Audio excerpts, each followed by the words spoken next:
So one of the questions that gets asked a lot is, what makes a Glocal Mission unique? What makes a Glocal Mission different? And I think that's such a great question, especially in a culture of conferences and church planting and different networks. I think that's a great question to be asked. And I think one of the main reasons is just the call and the uniqueness of the Great Commission. How do I live the Great Commission here? Because my paradigm at that point was missionaries live in other countries. People around me that I knew people around me needed the Lord, especially here in Houston. It's such a large city, so many people, so many cultures, but I didn't really know how to engage. And to be honest with you, the church culture a lot of times is we sit here and other people go out and go to other countries.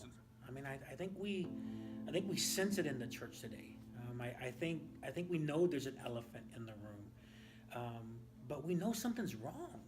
Um, and I think Glocal Mission and is a great way that we're answering what's wrong and how do we address that.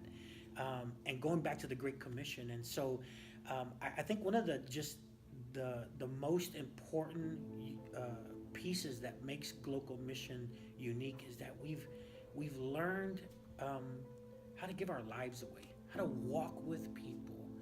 Basically, how do I live out preaching the gospel to those that don't know Christ, sharing my life with those people, and then also how do I disciple people here in the United States? And through Glocal Mission, I've learned how to do that. And through Glocal Mission, we now work with many churches, and we do that. And it's a couple concepts, really simple. It's kind of a little bit of a top-down mentality where we as leaders, first of all, we hold each other accountable so that in our personal lives, we're praying for people that God's privileged into our lives that don't know Him.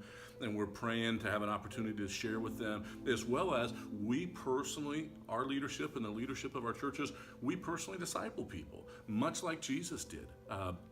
Jesus didn't start programs. Jesus didn't start schools. He didn't have weekend seminars. What Jesus did is he lived his life in such a way that unbelievers were attracted to God, to him, obviously, and that believers were then discipled as he poured his life into them. So we do that. I mean, what would it look like if we were able to come alongside churches and church leaders and to give ourselves fully? I mean, think about it. Jesus didn't just give a resource. He didn't just give a program. He gave his life.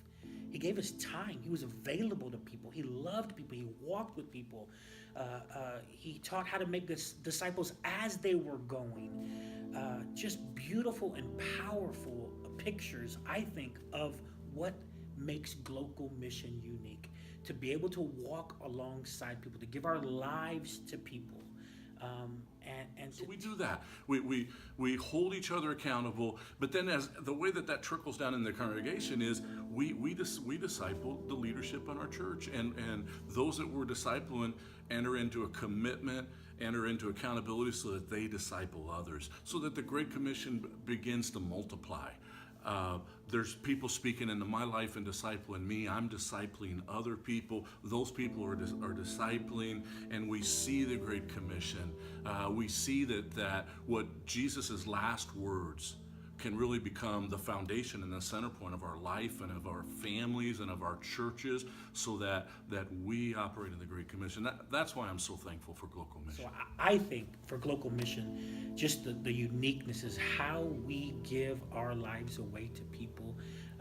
It's just something that a conference and a network, it can't give. It can give resources, but what it can't give is or teach is how to give our lives away. And I think that's what makes Glocal Mission so unique.